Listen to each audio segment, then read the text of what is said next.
All right. Again, good morning, good afternoon, good evening, depending on how you are watching this video. I'm gonna show you how to do peer reviews in a Google Doc. Back, I don't know if you remember, we were talking about in Pages you can find all the how-to-dos. You should have already known how to create a Google Doc because you have your rough draft in, or you're just checking this video out for curiosity's sake. Under Pages, you're going to see how-to-dos for the most part. Right now, today, we're going to be talking about how you peer review in a Google Doc. There are some written instructions in here. But I'm actually just going to show you how we will actually do that in person. So first of all, you actually need to go into the folder of the Google assignment, and then you actually go and click on one of your peers. So we're going to do that real quick. My computer's going a little bit slow today, as per usual. So remember how you went into the Google Docs, you would just click the link. You will have different folders that you are assigned to. I'm going to show you those a little bit later. But for now, I'm just going to show you how we are going to peer review once you get into those folders. So you now have clicked on a peer that you're going to be reviewing. And so what you're going to do is you want to read through the entire rough draft first. You really want to see what your author is talking about, what it is they're trying to say, before you jump in and start giving advice that you might not know. Maybe they answer it later on in the document. So go ahead and read through. Everyone has a different way of writing this particular paper. Remember, it is going to be also somewhat of a creative outlet. Everyone will be doing it different, and the structures may be different. So that being the case, just keep that in mind so that when you're editing it, you're not telling them, I want you to do it this way. So the narrative is going to be a lot different than the final research paper. The final research paper will be structured. It's going to have the correct MLA format of your name, my name, English 2, and then it'll say what the project is you're working on. Don't forget, I do need to have your last name and a page number up in the corner, so that way I can keep track of it, and the title. This is a foreword to the paper itself that I've asked for, and then this actually just happens to be the title of their work. So this is how this particular student decided to do their paper. Anyway, so to do a comment, super, super easy. Say there is a place in here that you are reading that you have maybe questions on or a comment you'd like to make. So in this particular paper, right here, say I really appreciate that they added this footnote below to kind of give us a guideline as to what they're talking about. So I just highlight this particular area right here, including that little footnote. And you're going to notice on the right hand side where it says add comment, what do you know? This is where you might add a comment, where it looks like a comment box with a plus. They try and make it very easy for you there at Google.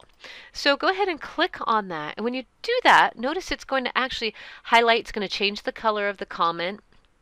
It's going to change the color of where you highlighted it. And then it's going to give you a place to comment. When we do comments, again, we're not here to correct grammar. We're not here to correct spelling. All we are doing is interacting with the paper. So in this particular instance, my comment is going to be appreciating the fact that they included this footnote, because for me as a reader, it helps me understand. So I'm going to put that in.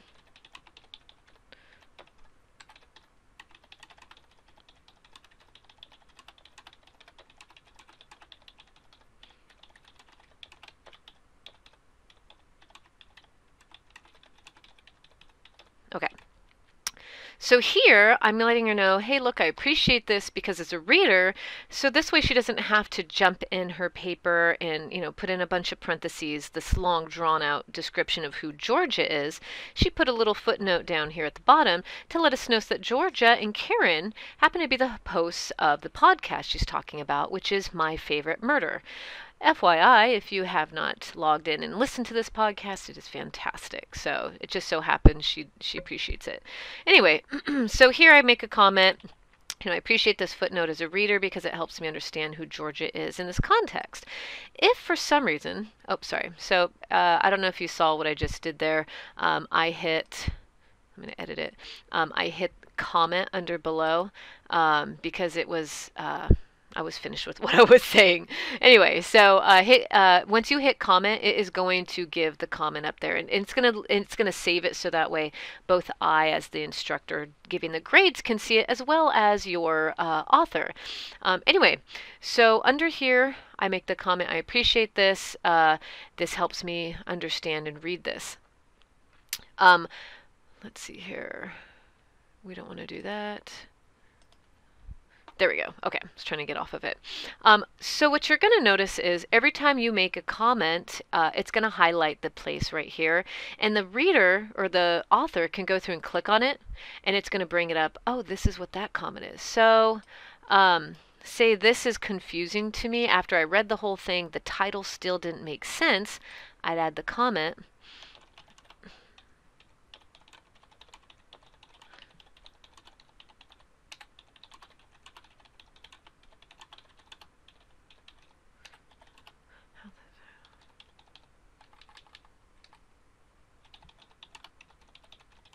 Okay, so here I say I read the whole thing, and for some reason this, the title, "A Homeless Man Used Our Bathroom," maybe as a reader it makes absolutely no sense to me. And the title should always prelude what you're about to read.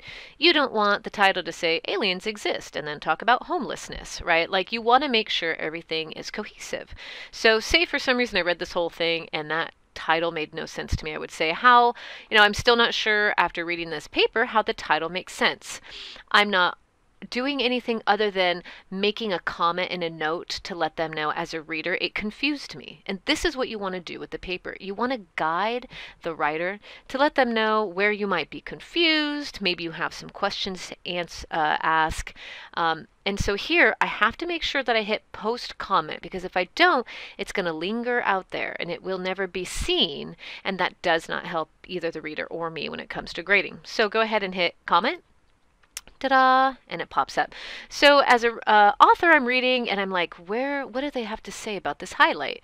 They click on it and you notice my comment box on the left-hand side actually pulls forward so that as an author I can go, oh, this is what they're referring to. And they go, okay, I see how the title doesn't make sense. And they can choose to change the title or not. I would suggest, even as the teacher, you would want to make sure your title always refers to the paper itself. Okay, then we go to the next one. She goes, okay, all right, I see that. Oh, thank you for the compliment.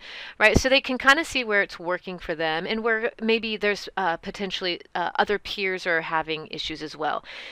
As a peer, say you come in here and you see that someone has already made the comment, like, I appreciate this footnote. Maybe as another reader, you can come through and make another comment. Maybe to you as well, it works for you. You would say, you can either, to this person, does it let me comment? No, it doesn't let me comment. Well, if I was a new user, you'd be able to add a comment to it, but I can't comment to my own paper. If it's not letting you comment underneath someone who's already written a comment, you can actually just add your own and put it under there and say the same thing. I too,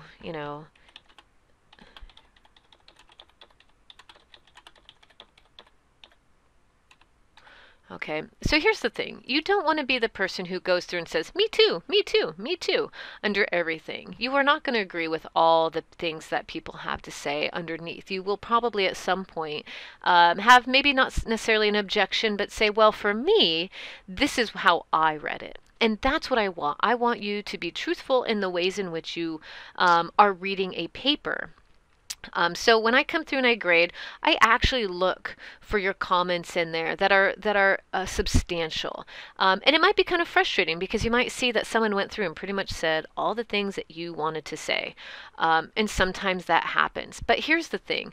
Maybe that means you, as someone who's commenting underneath, need to look at the paper in a different way and maybe look for other things that might stand out to you. In other words, you want to give as much as you possibly can without constantly saying the same thing others are saying. When you're the first one to comment, super easy, but as you get to be like the fourth or fifth or however many you do, you might kind of struggle a little bit, and that's understandable, absolutely.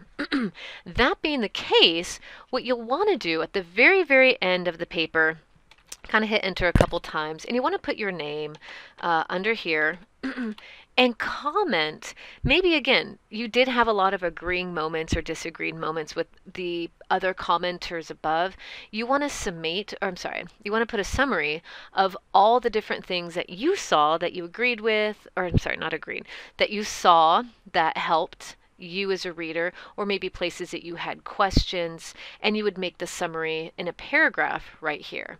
So there will be other people below you that are probably going to be doing the same, but always make sure you include your name.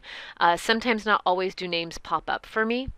So if you put your name, it shows me, and then with the summation, with the summary, I don't know why I keep saying summation. With the summary, I can go back and see where you put comments, and it shows me how you read the paper, meaning you actually put some thought and effort into it. And that's what you're going to be graded on, is the effort in which you put towards the paper.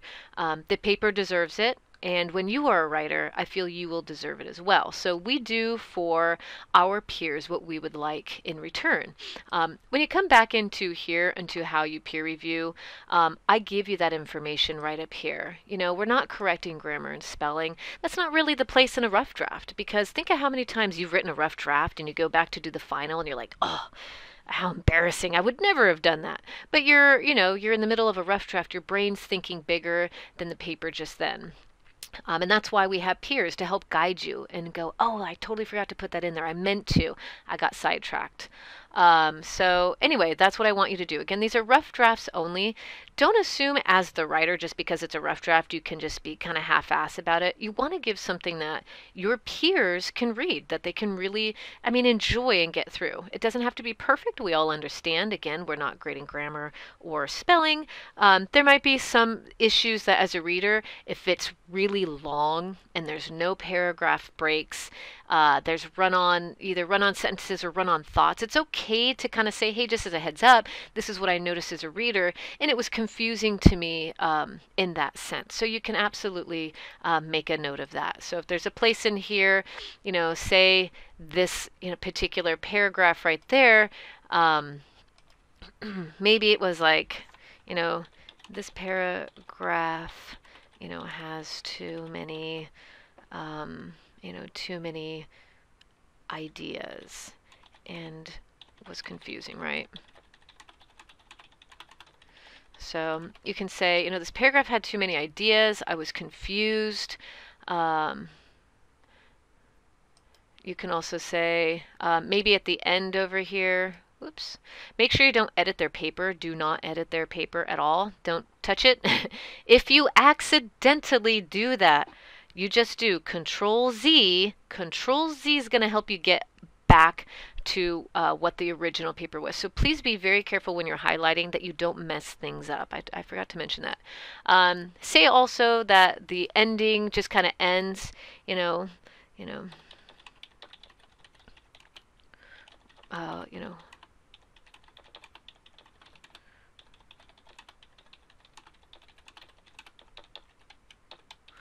Okay, and so you would say, maybe this is just the end, it just ends. It's like, well, what more? Tell me where you were going to go. Okay, as a writer underneath, you can actually comment below if you have questions with their comments, to say, hey, this is where I saw some, some issues myself. What are some suggestions? So say they didn't give you enough and you need more. Go ahead and ask your peers for more.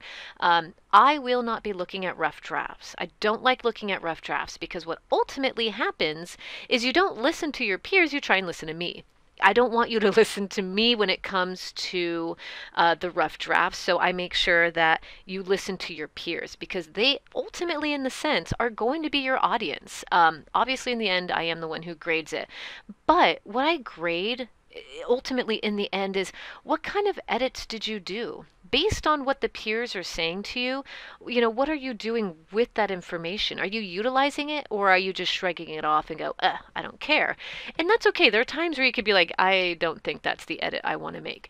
That is completely okay, understandable, and respectable. But if you don't listen to any of your peers or anyone and you never change your paper and your rough draft is still your rough draft, I cannot give you sufficient points when you go to turn it in if you don't do something more with it. There's always something to do with our papers, always. Anyway, so these are just some thoughts. When you go to write your paper later, say this is your project, you can hit these little check marks and it resolves it and it hides the discussion. So say they're bothering you, just don't want to look at them anymore. If you're like me, I don't like a lot of clutter.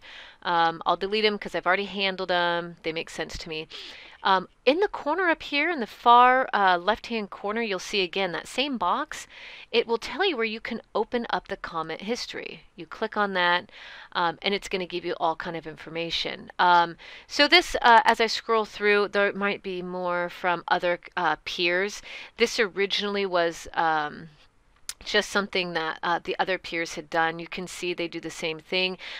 Some of them even would mention, you know, I relate to this because I was always, always still call my mom for questions that I'm having, right? So these are just different ways in which people have interacted with this particular paper. Okay, anyway, so this is just their rough draft that they were working on. At the beginning of your rough drafts, I'll talk about this later, I really like having like a foreword or a thing that explains the paper itself. Or even I will have you do what, you know, up in the top, we'll have you make a, what is it called? I forget. Something where you can ask your peers, hey, these are the following things I feel weakest in. Can you look at it? And this will also help guide your peers as well.